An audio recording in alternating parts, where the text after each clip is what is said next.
नमस्कार सांग मैंने आपण मानु समस्त मो स्टोरी चैनल रे स्वागत। चलतु कहानीटे शुणा मितलो कथारे गोटे के अच्छी कहानी को आरंभ रु शेष जाए शुणु। कहानी शुणी सारी सब्सक्राइब करिया को केबे भी भूलिबेनी सांग माने। लेखा आज खाली घर बाहर होउची, मनटा तार कोउठी भी लागुनी, केमिति बा लागिबो। आज एते बड़ परिणाम आसीबाकू जाउची, जीवनर सबुठारु बड़ परिणाम, एते दिनर परिश्रमर फल। हाँ, मैट्रिक परीक्षा फल, गोटे वर्षर अक्लांत परिश्रमर फल, समस्तक आशार केन्द्रबिंदु सीए। छोट कथा बा केमिति, सकाळठू पेट को भलरे गंडिए दाना भी जाएनी, पेट भितरे खाली हाउ हाउ हेउछंती चिंता आउ आशा। सते जेमिति दुहे माडगोल हेउछंती मिशामिशी होई, बेलकू बेल अस्थिर करुछंती लेखा को।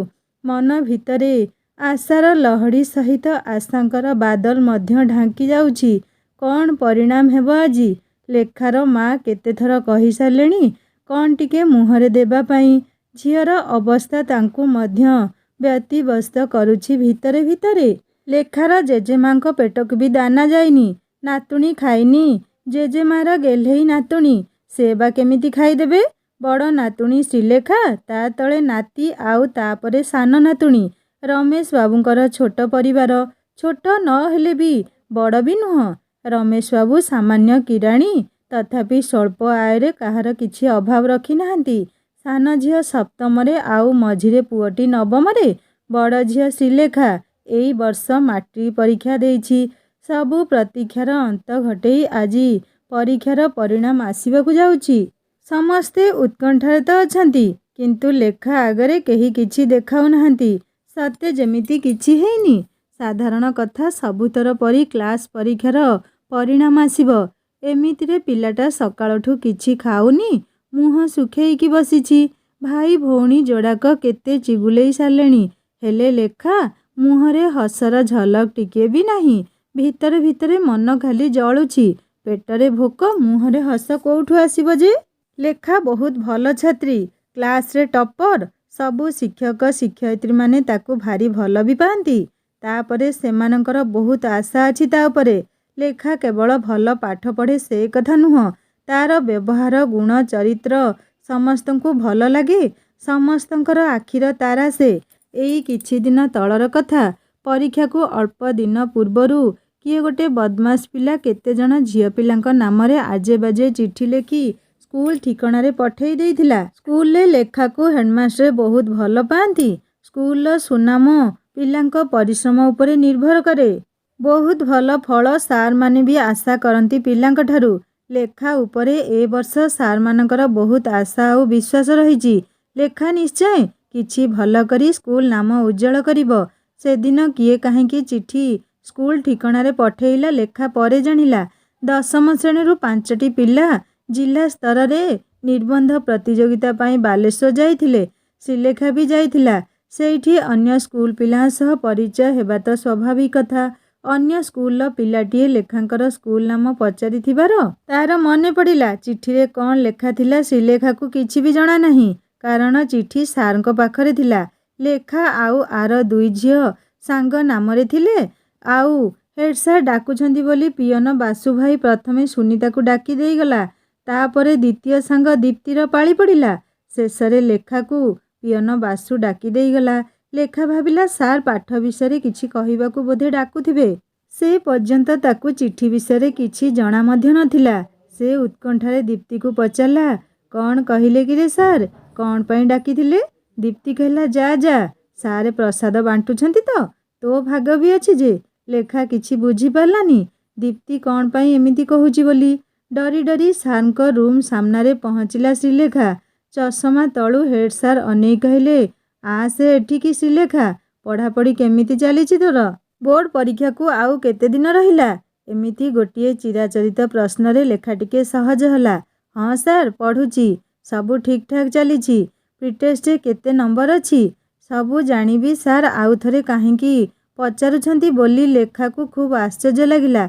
सेतिकी बेले गणित सार हेड सारंक रूम को पशि आसिले।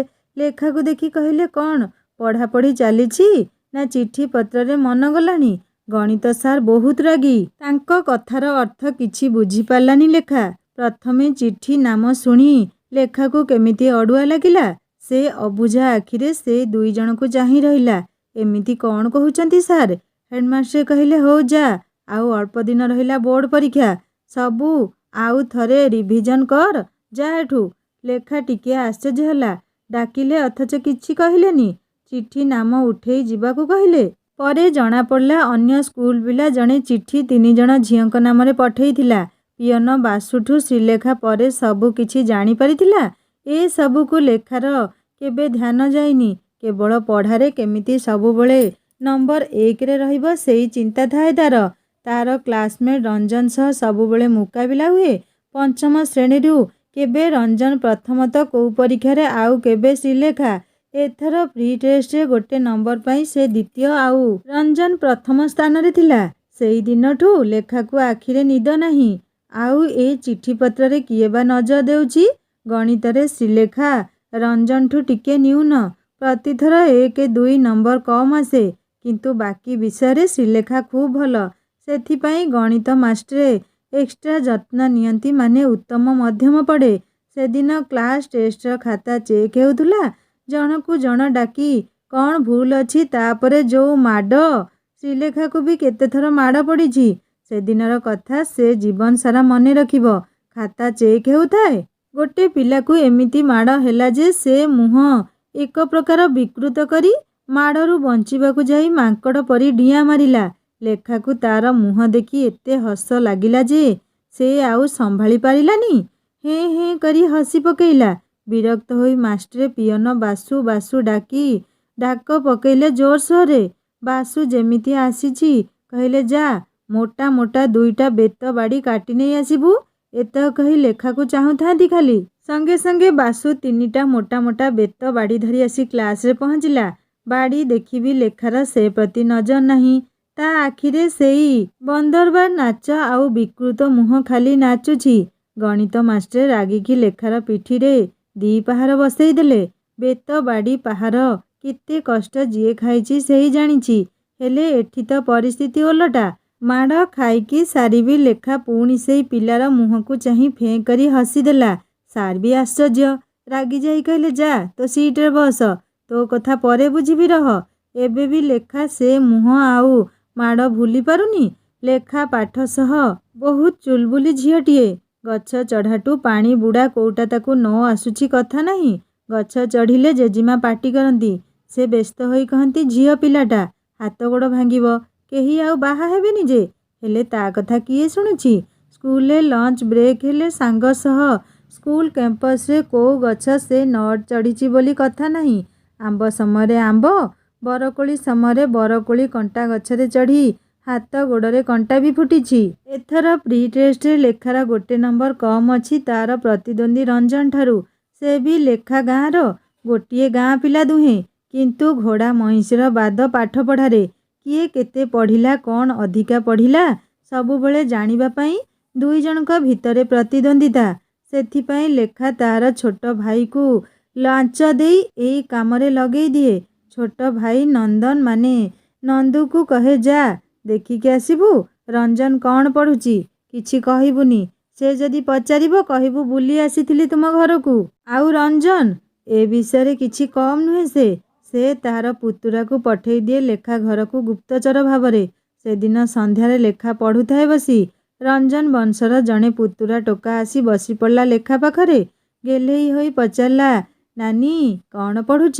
ପାଖରେ ଥିବା ବହି ଓଲଟେଇ ଦେଖିବାକୁ ଲାଗିଲା। ଲେଖାର ବୁଝିବାକୁ ବାକି ରହିଲାନି ଅସଲ କଥା କ'ଣ ବୋଲି। ଲେଖା କହିଲା, ପପୁ ତୋ କକାଙ୍କୁ କହିବୁ, ଲେଖା ନାନୀ ସବୁ 10 ଥର ରିଭାଇଜ୍ କରି ସାରିଛି। ଖାଲି ପରୀକ୍ଷା ଦେବାକୁ ବାକି ଅଛି ଯାହା। ସେ ବି ସପ୍ତମରେ ପଢ଼ିଲାଣି। ଚୋରି ଧରା ପଡ଼ିଗଲା ବୋଲି ଟିକିଏ ଲାଜ ପାଇଲା।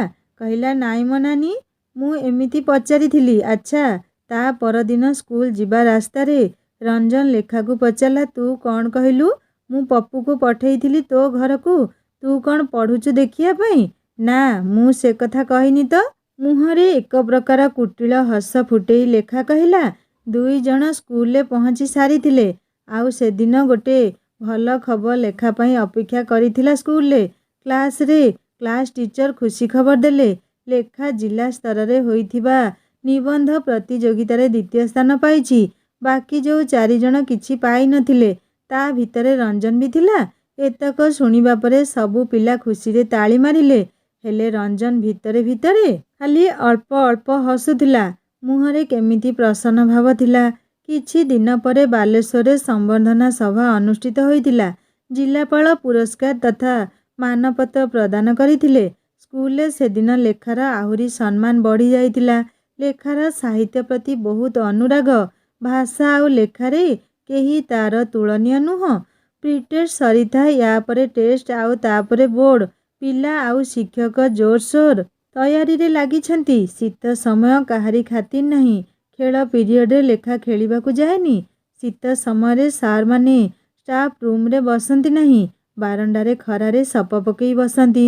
ତେଣୁ ଲେଖା ଖେଳ ପିରିୟଡ଼ରେ ବାରଣ୍ଡାରେ ଯାଇ ଯୋଉ ସାର୍ ସେଇ ଡାଉଟ୍ ପଚାରି ନିଏ। ଦିନେ ରଞ୍ଜନ ଲେଖାକୁ ସାର୍ଙ୍କୁ କ'ଣ ପଚାରିଲୁ ବୋଲି ପ୍ରଶ୍ନ କଲା। ସେତେବେଳେ ବୋର୍ଡ଼ ପରୀକ୍ଷାରେ ପ୍ରଶ୍ନ କୋଉଠୁ ବି ଆସୁଥିଲା ଏମିତି ନାହିଁ କି ଯାହା ବହିରେ ସେଇଆ ଠିକ୍ ଆସିବ। ତେଣୁ ଗଣିତ ଇତ୍ୟାଦି ଅଲଗା ବହିରୁ ବହୁତ ଅଭ୍ୟାସ କରିବାକୁ ପଡ଼େ। ଲେଖା କହିଲା, ମ୍ୟାଥ୍ ପଚାରୁଥିଲି। କୋଉ ପ୍ରଶ୍ନ ଦେଖେଇବୁ ମତେ? କହିଲା ରଞ୍ଜନ। ଆଜିକାଲି ରଞ୍ଜନର ବ୍ୟବହାର ଟିକେ ଲେଖାକୁ ବଦଳିବା ପରି ଲାଗୁଛି। ଆଗ ପରି ଆଉ ଏତେ ଈର୍ଷା ନାହିଁ ତା ମନରେ। ଲେଖା କହିଲା, ବହି ପ୍ରଶ୍ନ ନୁହଁ, ଅଲଗା ବହିରୁ ପାଇଥିଲି ତ। ଏତିକି କହି ଲେଖା ସାର୍ ବୁଝେଇଥିବା ଖାତାଟି ରଞ୍ଜନକୁ ବଢ଼େଇ ଦେଲା। ଲେଖାର ପ୍ରତିଯୋଗୀ ମନୋବୃତ୍ତି ଅଛି, କିନ୍ତୁ ସେ କେବେ ଈର୍ଷା କରିନି କାହା ସହିତ। ତା ପରଦିନ ରଞ୍ଜନ ଲେଖାର ଖାତା ଫେରେଇଲା। ଲେଖା ରଞ୍ଜନକୁ ପଚାରିଲା, ବୁଝିପାରିଲୁ? ହଁ, ସେଇ ପ୍ରଶ୍ନଟା ମୁଁ ଆଗରୁ କରିଥିଲି ତ। ଲେଖାର ମୁହଁଟା ଟିକେ ଶୁଖିଗଲା। କ'ଣ ଲେଖିବାକୁ ଖାତା ଖୋଲିଲା ଲେଖା। ସେଠି କ'ଣ ଗୋଟିଏ ଲାଇନ୍ ରଞ୍ଜନ ଲେଖିଦେଇଥିଲା। ରଞ୍ଜନ ଲେଖାର ଖାତାରେ ଶେଷ ପୃଷ୍ଠାରେ ଗୋଟେ ଧାଡ଼ି ଲେଖିଛି, ଲେଖା, ତତେ ଗୋଟେ କଥା କହିବାର ଅଛି, କିନ୍ତୁ ଏବେ ନୁହଁ, ବୋର୍ଡ଼ ପରୀକ୍ଷା ସରିଲେ କହିବି। ଲେଖା ଟିକିଏ ଆଶ୍ଚର୍ଯ୍ୟ ହେଲା। ଏମିତି କି କଥା ଅଛି ଯେ ସେ ଏବେ କହିପାରିବନି, ପରୀକ୍ଷା ସରିଲେ କହିବ? ସେଦିନ ଲେଖା ଆଉ ରଞ୍ଜନକୁ କିଛି ପଚାରିଲାନି ସେ ବିଷୟରେ। ତା ପରଦିନ ରବିବାର ଥାଏ। ଲେଖା ଭାବିଲା ଆଜି ଟିକେ ସଙ୍ଗାତ ଘର ଆଡ଼େ ବୁଲିଯିବ ବୋଲି। 2 କିଲୋମିଟର ଦୂର ହେବ। ଆର ଗାଁରେ ତା ସଙ୍ଗାତର ଘର। ଶୁଭଶ୍ରୀ ତାର ସଙ୍ଗାତ। ଛୋଟବେଳୁ ସେ 2 ଜଣ ଖୁବ୍ ସାଙ୍ଗ। ହେଲେ ଶୁଭଶ୍ରୀ ଅଲଗା ସ୍କୁଲରେ ଆଉ ଲେଖା ଆଉ ଗୋଟେ ସ୍କୁଲରେ ପଢ଼ୁଛନ୍ତି। ତେଣୁ ସବୁଦିନ ଦେଖା ହେବା ତ ସମ୍ଭବ ନୁହଁ। ଏମିତି ମଝିରେ ମଝିରେ ଲେଖା ନହେଲେ ଶୁଭଶ୍ରୀ ଦୁହେଁ ଦୁହିଁଙ୍କୁ ଭେଟିବାକୁ ଆସନ୍ତି। ଏବେ ପୁଣି ବୋର୍ଡ଼ ପରୀକ୍ଷା ପାଇଁ ବହୁତ ଦିନ ହେଲାଣି ସେ 2 ଜଣଙ୍କର ଦେଖା ହେଇନି। ଲେଖା ତେଣୁ ଆଜି ଯିବ ବୋଲି ଭାବିଛି। ସେ ରାତି 2ଟାରୁ ଉଠି ଟିକେ ଅଧିକ ପଢ଼ାପଢ଼ି କରିଦେଇଛି ତ। ସେଦିନ ଦିନ 10ଟାରେ ଲେଖା ତାର ସଙ୍ଗାତ ଘରେ ପହଞ୍ଚିଗଲା। ଶୁଭଶ୍ରୀର ମା ଲେଖାକୁ ଦେଖି ଖୁବ୍ ଖୁସି ହେଲେ। ଅଭିମାନ କରି କହିଲେ, କି ରେ ମା, ଏତେ ଦିନ ପରେ ମନେ ପଡ଼ିଲା ସଙ୍ଗାତ କଥା? ନାଇଁ ମାଉସୀ, ବହୁତ ପଢ଼ା ଚାପ ଏବେ, କୁଆଡ଼େ ବି ଯାଇ ହଉନି। ବୋର୍ଡ଼ ପରୀକ୍ଷାର ଟେନସନ୍। ସଙ୍ଗାତ କାହିଁକି ମାଉସୀ? ଭିତରେ ଅଛି ସେ, ଭିତରକୁ ଯା ମା। ଲେଖା ସିଧା ସଙ୍ଗାତ ରୁମ୍ରେ ପହଞ୍ଚି ପଛରୁ ତାର ଆଖି 2ଟା ବନ୍ଦ କରି ଧରିଲା। ଆରେ ଛାଡ଼େ, ମୁଁ ଜାଣିଛି କିଏ ତୁ, କହି ଶୁଭଶ୍ରୀ ହସି ପକେଇଲା। ଆରେ ସଙ୍ଗାତ, ମୁଁ ଜାଣିଗଲି ଏବେ। ଓହୋ, ମୋ ଆଖି ଖୋଲିଦେ। ଲେଖା ଆଖିରୁ ହାତ ହଟେଇ ଦେଲା। କେମିତି ଜାଣିଲୁ ମୁଁ ବୋଲି? ଆରେ ଏମିତି କ'ଣ ମିଛଟାରେ ସଙ୍ଗାତ ହେଇଛି? ତୋର ପାଦ ଚାଲିରୁ ଜାଣିଦେବି ପରା। ହଉ ହଉ ଥାଉ, ଆଉ ଏତେ କବି ଶବ୍ଦ ପ୍ରୟୋଗ କରନା ତୁ। ତମ ସ୍କୁଲରେ କେମିତି ପଢ଼ା ଚାଲିଛି? ପ୍ରଶ୍ନ କଲା ଲେଖା। ହଁ ଭଲ, ସେମିତି ଆଉ। ଆଉ ସଙ୍ଗାତ, ତୋର କେମିତି ପଢ଼ା ଚାଲିଛି? ତୁ ତ ଟପ୍ କ୍ଲାସ୍ ପିଲା। ଶୁଣିଲି ତୁ ପ୍ରି ଟେଷ୍ଟରେ ସେକେଣ୍ଡ ଆସିଛୁ, ଆଉ ରଞ୍ଜନ ଏଥର ଫାଷ୍ଟ। ଲେଖା ଟିକିଏ ମୁହଁ ଶୁଖେଇ ପକେଇଲା। ହଁ ରେ ସାଙ୍ଗ, ଗୋଟିଏ ନମ୍ବର ପାଇଁ ଦ୍ୱିତୀୟ ହୋଇଗଲି। ସେ କଥା ଛାଡ଼େ। ସଙ୍ଗାତ, ଗୋଟେ କଥା କହିବି? ଲେଖା ଟିକେ ଧିମା ସ୍ୱରରେ କହିଲା। ହଁ କହୁନୁ। ମୁଁ ଜାଣିଛି କିଛି କଥା ନଥିଲେ ସଙ୍ଗାତ ମୋର ଏ ପରୀକ୍ଷା ସମୟରେ ଏତେ ବାଟ ଆସିବ ନାହିଁ। ଛୋଟରୁ ବଡ଼ ଯେତେ କଥା ଲେଖା ଶୁଭଶ୍ରୀ ସହ ବାଣ୍ଟି ଆସିଛି। ତେଣୁ ଆଜି ବି ନିଶ୍ଚୟ କିଛି ଅଛି ବୋଲି ଶୁଭଶ୍ରୀ ଅନୁମାନ କରିନେଲା। କହୁନୁ ସଙ୍ଗାତ। ଆରେ ଏଇ ରଞ୍ଜନ କଥା କହୁଥିଲି ମ। ଜାଣିଛୁ ମୋ ଖାତାରେ ସେ କ'ଣ ଲେଖିକି ଦେଇଛି? ଶୁଭଶ୍ରୀ ଖୁବ୍ ଆଗ୍ରହ ସହ ପଚାରିଲା। କ'ଣ ଲେଖିଛି କହ ଶୀଘ୍ର ସଙ୍ଗାତ। ଆରେ ଲେଖିଛି କ'ଣ? ସସ୍ପେନ୍ସ ରଖିଛି। ବୋର୍ଡ଼ ସରିଲେ କହିବ। ହେତ୍, ମୁଁ ଭାବିଲି କିଛି ଇଣ୍ଟରେଷ୍ଟିଂ ଥିବ ବୋଲି, ସବୁ ବେକାର ହୋଇଗଲା।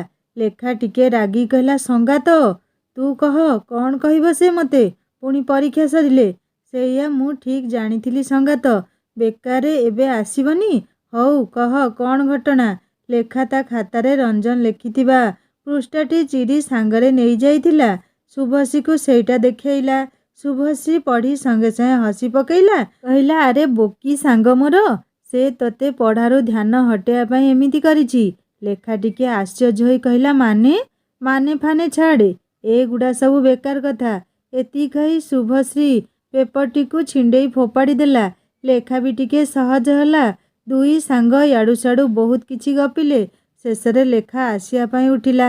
ସଙ୍ଗାତ ଯିବି ଏଥର, ବହୁ ଡେରି ହେଲାଣି, ନହେଲେ ନନ୍ଦୁ ଆସିଯିବ ଡାକିବାକୁ ଯେ। ଲେଖା ସଙ୍ଗାତ ଘରୁ ବାହାରି ନିଜ ଗାଁ ମୁଣ୍ଡରେ ପହଞ୍ଚିଲା। ସେଇଠି ରଞ୍ଜନର ଘର। ସେ ସାହିକୁ ଲେଖା କେବେ ଯାଏନି। ବାତରା ସାହିଟା, ସବୁ ଲଫଙ୍ଗା ସେଇଠି। ତେଣୁ ଲେଖା ଚଞ୍ଚଳ ପାଦ ବଢ଼େଇ ଚାଲିଛି। ହଠାତ୍ ସାମ୍ନାରେ ଶ୍ରୀଲେଖା ଚଞ୍ଚଳ ପାଦ ବଢ଼େଇ ଚାଲିଛି। ହଠାତ୍ ରତନୀ ଜେଜି ସାମ୍ନାରେ ଠିଆ ହେଇ ହସୁଛି ହି ହି ହୋଇ। ଶ୍ରୀଲେଖା ଟିକେ ପଛକୁ ଘୁଞ୍ଚିଗଲା। ହେଲେ ରତନୀ ଜେଜି ଛାଡ଼ିବା ଲୋକ ନୁହଁ, ବାୟାଣୀଟିଏ ପରା, ଛାଡ଼ ପାଗଳିଟା। ଶ୍ରୀଲେଖାକୁ ଦେଖି ରତନୀ ଜେଜି ପାଟି ଚିଲେଇଲା, ମରିବୁ ଲୋ, ତୁ ବି ମରିବୁ, କାନ୍ଦିବୁ, ଖାଲି କାନ୍ଦିବୁ, ଏମିତି ମୋହରି ଭଳି କାନ୍ଦିବୁ। ଏଇଟା ନୂଆ ନୁହଁ, ଆଗରୁ ବି କେତେଥର ଏମିତି ରତନୀ ଜେଜି ଶ୍ରୀଲେଖାକୁ ଦେଖି ଏମିତି ପାଟି କରେ, ଏମିତି ଅଭିଶାପ ଦିଏ। ରତନୀ ମାନେ ରତ୍ନା ଗାଁ ହିସାବରେ ଜେଜି ସମ୍ପର୍କ ହେବ, କିନ୍ତୁ ତାକୁ ଦେଖିଲେ ସେ କାହିଁକି ଏମିତି ହୁଏ ବୋଲି ଶ୍ରୀଲେଖା ବୁଝିପାରେନି। ଘରେ କେତେଥର ପଚାରିଛି, ହେଲେ କେହି କିଛି କହନ୍ତିନି। ସମସ୍ତେ ତାକୁ କିଛି କିଛି କହି ଭୁଲେଇ ଦିଅନ୍ତି। ଶେଷରେ ଦିନେ ୟାର ଉତ୍ତର ସେ ତାର ସଙ୍ଗାତଠୁ ପାଏ, ସେ ବି ଅସମ୍ପୂର୍ଣ୍ଣ। ରତ୍ନା ଜେଜିର ଝିଅ ପଦ୍ମା ପିଉସୀର ବାହାଘର ଶ୍ରୀଲେଖାର ବଡ଼ବାପାଙ୍କ ସହ ଠିକ୍ ହେଇଥିଲା। ଠିକ୍ ହେବାର କାରଣ ହେଲା, ସେ ଦୁହେଁ ପରସ୍ପରକୁ କୁଆଡ଼େ ଖୁବ୍ ପସନ୍ଦ କରୁଥିଲେ। ସେତେବେଳେ ସମୟରେ ଭଲ ପାଇବା, ପସନ୍ଦ କରିବା ଯେମିତି ଗୋଟିଏ ପାପ କଥା। ସେ ଯାହା ହେଉ, ଦୁଇ ପରିବାର ବାହାଘର ପାଇଁ ରାଜି ଥିଲେ। ବାହାଘରକୁ ଆଉ ଗୋଟିଏ ଦିନ ଅଛି, ବାହାଘର ଭାଙ୍ଗିଗଲା। ସେତେବେଳେ ଶ୍ରୀଲେଖାର ବାପା କଲେଜରେ ପଢ଼ୁଥାନ୍ତି। କୋଉ କାରଣରୁ ବାହାଘର ଭାଙ୍ଗିଲା ଶ୍ରୀଲେଖାର ସଙ୍ଗାତ ବି ଜାଣିନି। ଆଉ ସେଇଦିନ ରତ୍ନା ଜେଜିର ଝିଅ ମାନେ ପଦ୍ମା ପିଉସୀ ବେକରେ ରଶି ଲଗେଇ ଆତ୍ମହତ୍ୟା କରିଦେଲେ। ସେଇ ଦିନଠୁ ରତ୍ନା ଜେଜିର ମୁଣ୍ଡ ଖରାପ। କେତେ ଡାକ୍ତର କବିରା ଦେଖେଇ ସାରିଲେଣି ତାଙ୍କ ଘର ଲୋକେ, ସେ ସେମିତି ବାଚାଳତା କରନ୍ତି। ପଦ୍ମା ପିଉସୀର ଆତ୍ମହତ୍ୟା ପରେ ଶ୍ରୀଲେଖାର ବଡ଼ବାପା ଆଉ ବାହା ହେଇନାହାନ୍ତି, ସେମିତି ଏକୁଟିଆ ଜୀବନ କାଟୁଛନ୍ତି। କିନ୍ତୁ କାହିଁକି ବାହାଘର ଭାଙ୍ଗିଲା କେହି ବି ଶ୍ରୀଲେଖାକୁ କହନ୍ତିନି। ରତ୍ନା ପିଉସୀ ଶ୍ରୀଲେଖାକୁ ଦେଖିଲେ ଏମିତି ୟାଡ଼ୁ ସାଡ଼ୁ ବକି ହୁଏ। ରତ୍ନା ଜେଜି ପୁଣି କାନ୍ଦିବାକୁ ଲାଗିଲା। ଆଉ ସେଇ ସୁଯୋଗରେ ଶ୍ରୀଲେଖା ଏକ ନିଶ୍ୱାସରେ ଘରେ ପହଞ୍ଚିଛି। ବାପରେ, କି ବିଷମ ପରିସ୍ଥିତି! ଘରେ ଆସି ପହଞ୍ଚିଲା ବେଳକୁ ଶ୍ରୀଲେଖାର ମୁହଁ ଦେହରୁ ଗମ୍ ଗମ୍ ଝାଳ ବୋହୁଛି। ସେ ପୁଣି ଥଣ୍ଡା ଦିନଟାରେ। ଜେଜେମା ଲେଖାର ଏମିତି ଡର ଡର ଅବସ୍ଥା ଦେଖି ପଚାରିଲେ, କ'ଣ ହେଲା କିରେ ମା? ରତ୍ନା ଜେଜି ରାସ୍ତାରେ ଦେଖା ହେଲେ ଆଜି। ସେମିତି ପୁଣି ମୋତେ କ'ଣ କ'ଣ ଗାଳି ଦେଲେ ଯେ। ଛାଡ଼େ ତା କଥା, ପାଗିଳିଟା। ହେଲେ କାହିଁକି ମୋତେ କାହିଁକି ଏମିତି ଅଭିଶାପ ଦେଉଛନ୍ତି ଯେ? ମୁହଁ ଶୁଖେଇ କହିଲା ଲେଖା। କଥାର ମୋଡ଼ ପରିବର୍ତ୍ତନ କରିବାକୁ ଯାଇ ଶ୍ରୀଲେଖାର ଜେଜିମା ପଚାରିଲେ, ତୋ ସଙ୍ଗାତ କେମିତି ଅଛି ରେ? ମୋ କଥାର ଉତ୍ତର କାହିଁକି ଦେଉନୁ? ବଡ଼ବାପା କାହିଁକି ପଦ୍ମା ପିଉସୀଙ୍କୁ ବାହା ହେଲେନି? ତୁ ପିଲା ଲୋକ, ସେଗୁଡ଼ା ଜାଣିବା ଏବେ ତୋର ବୟସ ହେଇନି। ଯା, ତୋ ପଢ଼ାରେ ମନ ଦେ। ସେ କଥାରୁ କ'ଣ ମିଳିବ ତୋତେ? ଶ୍ରୀଲେଖା ବୁଝିଗଲା, ସବୁଥର ପରି ଏଥର ବି କେହି କିଛି କହିବେନି ତାକୁ। ପିଲାବେଳେ କିଛି ଲାଗୁନଥିଲା, କିନ୍ତୁ ଏବେ ଶ୍ରୀଲେଖାର ମନରେ ସେଇ ପ୍ରଶ୍ନ ଉଙ୍କି ମାରେ, ଏମିତି କି କାରଣ ହୋଇଥିବ ବାହାଘର ଗୋଟେ ଦିନ ଆଗରୁ ସବୁ କିଛି ଭାଙ୍ଗିଗଲା। ସେଇ ପାଇଁ ବଡ଼ବାପା ଆଉ କାହାକୁ ବାହା ମଧ୍ୟ ହେଲେନି। ରତ୍ନା ଜେଜି ପାଗଳି ହେଲେ, ପଦ୍ମା ପିଉସୀ ଆତ୍ମହତ୍ୟା କଲେ। କ'ଣ କାରଣ? କ'ଣ ସବୁ ଶ୍ରୀଲେଖା ମନରେ ଭାବୁଥାଏ। କ'ଣ ପ୍ରଶ୍ନ କରି ନିଜକୁ କିଛି ଉତ୍ତର ପାଏନି ଶ୍ରୀଲେଖା। ଆଜି ମନଟା ତାର ଭଲ ନାହିଁ। ବଡ଼ ହେଲାଣି ସେ। କିଏ ଯଦି ଏମିତି ଅଭିଶାପ ଦେଇ କ'ଣ କହିବ, ଦୁଃଖ ତ ନିଶ୍ଚୟ ଲାଗିବ। ସାନ ଭଉଣୀ ଶ୍ରୀଦୀପା ଅପାର ଏମିତି ଅବସ୍ଥା ଦେଖି ପଚାରିଲା, କ'ଣ ହେଲା ନାନୀ? ନା, କିଛି ନାହିଁ, ତୁ ଯା, ତୋ କାମ କର। ରାଗ ତମତମ ହୋଇ ନିଜ ରୁମ୍ରେ ପଶିଗଲା ଲେଖା। ଭାତ ଖାଇବା ବେଳେ ଶ୍ରୀଲେଖାର ବାପା କହିଲେ, କାଲି ବଡ଼ ଭାଇ ଆସୁଛନ୍ତି ଭୁବନେଶ୍ୱରରୁ। ଲେଖା ମନଟା ଖୁବ୍ ଖୁସି ହୋଇଗଲା। ଏଥର ବଡ଼ ବାପା ଆସିଲେ ନିଶ୍ଚୟ ଏ ବିଷୟରେ ତାଙ୍କୁ ପଚାରିବ। କ'ଣ ପାଇଁ ସେ ପଦ୍ମା ପିଉସୀଙ୍କୁ ବାହା ହେଲେନି ଯେ? ତା ପରଦିନ 11ଟା ବେଳେ ଶ୍ରୀଲେଖାର ବଡ଼ ବାପା ଘରେ ପହଞ୍ଚିଲେ। ସେ ଏକୁଟିଆ ଭୁବନେଶ୍ୱରରେ ରୁହନ୍ତି। କେବେ କେମିତି ଏମିତି ଗାଁକୁ ମନ ହେଲେ ଆସନ୍ତି।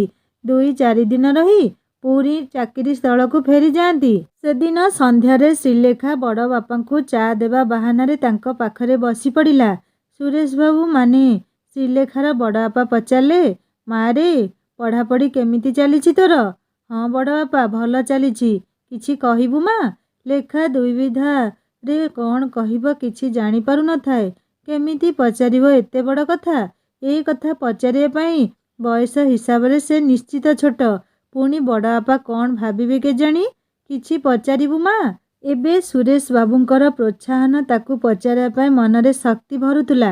ସେ ଟିକେ ଏଣେତେଣେ ଚାହିଁ କହିଲା, ବଡ଼ ବାପା, ଗୋଟେ କଥା ପଚାରିବି? ହଁ ପଚାରେ ମା। ବଡ଼ ବାପା, ତମେ କାହିଁକି ବାହାଘର ଗୋଟେ ଦିନ ଆଗରୁ ପଦ୍ମା ପିଉସୀ ସହ ବାହାଘର ଭାଙ୍ଗିଦେଲ ଯେ? ସୁରେଶବାବୁ ଏମିତି ଏକ ପ୍ରଶ୍ନର ଆଶା ନିଜ ଝିଆରୀଠୁ କେବେ ବି ଆଶା କରିନଥିଲେ। ସେ ଲେଖାର ମୁହଁକୁ ଚାହିଁଲେ। ତାଙ୍କ ମୁହଁଟା ବି କେମିତି ଲୁହ ଛଳ ଛଳ ହୋଇ ଆସୁଥିଲା। ସେ କହିଲେ, କହିବି ନିଶ୍ଚୟ କହିବି ରେ ମା। ସେ ଦିନଟା ନା? ଶ୍ରୀଲେଖାର ପ୍ରଶ୍ନରେ ସୁରେଶବାବୁ ଟିକେ ଆଶ୍ଚର୍ଯ୍ୟ ହେଲେ। ଏତେ ଦିନର ପୁରୁଣା କ୍ଷତଟା ଯେମିତି ଲହୁ ଲୁହାଣ ହୋଇଗଲା। ଆଖି କୋଣରେ ଲୁହ ଛଳ ଛଳ ହେଉଥିଲା ତାଙ୍କର। ସେ ଭାବୁଥିଲେ ଏତେ ଦିନ ପରେ ନିଜ ମନର ବୋଝ ଟିକେ ହାଲକା କରିବାର ସୁଯୋଗ ମିଳିଲା ଯେ। ହେଲେ ପଚାରିବା ଲୋକଟି ଏମିତି ବୟସ ଆଉ ସମ୍ପର୍କ ଏଠି କ'ଣ କିଛି ଖୋଲି କହିହେବ? ନିଜକୁ ସମ୍ଭାଳି ନେଉ ନେଉ ସେ ଶ୍ରୀଲେଖାକୁ ଚାହିଁ କହିଲେ, ହଠାତ୍ ମା ଆଜି ଏ ପ୍ରଶ୍ନ କାହିଁକି? ତୁ କୋଉଠୁ ଜାଣିଲୁ ଏସବୁ? ଶ୍ରୀଲେଖା ମନେ ମନେ ଭାବୁଥିଲା, ଏ ବଡ଼ ଲୋକଙ୍କର ଏଇ ପ୍ରୋବ୍ଲେମ୍। ଛୋଟକୁ ବହୁତ ଛୋଟ ଭାବୁଥିବେ। ପଚାରିଲି ତ କହିଦେବ। କ'ଣ ଓଲଟା ମୋତେ ପ୍ରଶ୍ନ ପୁଣି?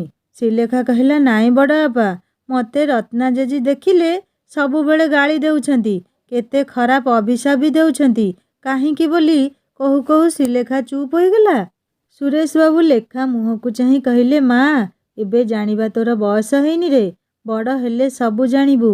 ଏବେ ତୋର ବୋର୍ଡ଼ ପରୀକ୍ଷା ପାଇଁ ଧ୍ୟାନ ଦେ ପାଠରେ। ବଡ଼ ବାପା, ଖାଲି ଏତିକି କୁହ ନା, ବାହାଘର କାହିଁକି ଭାଙ୍ଗିଲା ଗୋଟେ ଦିନ ଆଗରୁ?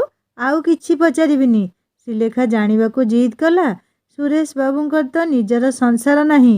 ତେଣୁ ନିଜ ପୁତୁରା ଝିଆରୀଙ୍କୁ ବହୁତ ଭଲ ପାଆନ୍ତି ସେ। ଝିଆରୀର ଜିଦ୍ ଆଗରେ ସେ ନିରୁପାୟ ଥିଲେ। ସେ ଆଉ କ'ଣ କରିବେ? ନାଇଁରେ ମା, ସେଦିନ କଥା କ'ଣ କହିବି ଆଉ? ଲେଖାର ବଡ଼ ବାପା ଫେରି ଯାଉଥିଲେ ସେଇ ଦିନକୁ।